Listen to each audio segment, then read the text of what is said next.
to Malam Sa'idu, gashi mun ga ana ta kwara kwanan gidanka.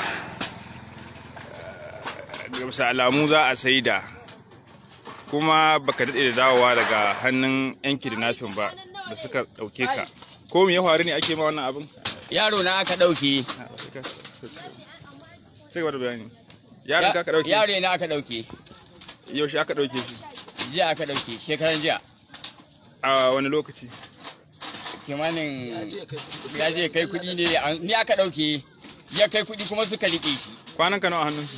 Kwana na 13. Kwanan ka 13? Eh. Kuma ɗanka ya je kai kuɗin kasuwa?